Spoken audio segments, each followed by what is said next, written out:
تركيا فيلما سينمائيا عن الهجوم الإسرائيلي على أسطول الحرية الذي وقع في مايو أيار الماضي، وقد صورت مشاهد الفيلم على متن سفينة مرمرة حيث اشتبك الجنود الإسرائيليون مع ناشطين متضامنين مع حملة كسر الحصار عن قطاع غزة. سفينة مافي مرمرة أو أسطول الحرية في الصالات السينمائية قريبا جدا وبإخراج تركي. الفكرة بحد ذاتها مثيرة للاهتمام. حادثة الهجوم الإسرائيلي على باخرة المساعدات لكسر الحصار عن غزة توقع ضحايا أتراك. حادثة ذات انعكاسات سياسية تترجم على الورق في سيناريو وتخرج فنيا وسينمائيا في مشاهد لا تروي فقط قصة النشطاء مع أهل غزة، بل أيضا حكاية معاناة الفلسطينيين الطويلة مع الاحتلال. نسلط الضوء أيضا على القسوة وغياب العدالة منذ 50 عاما. نهدف إلى رفع الوعي ونقوم بذلك عبر استخدام أساليبهم.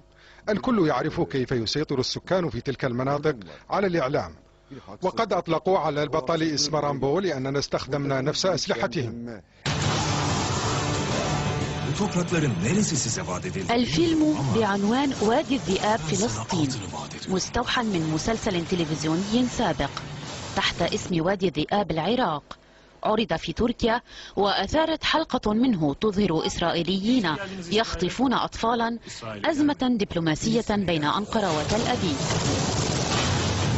وادي الذئاب فلسطين يروي قصة خيالية للجاسوس القومي بولات أليمدار يسافر إلى إسرائيل لتعقب القائد العسكري المسؤول عن الهجوم على سفينة مرمرة ويقتله.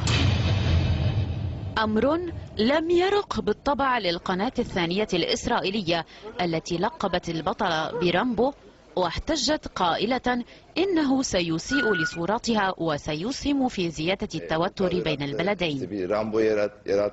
هذه ليست قصة بطل أو رامبو يذهب للانتقام، إنما نحاول أن نجعل العالم يرى ما يعيشه الفلسطينيون والإسرائيليون كل يوم.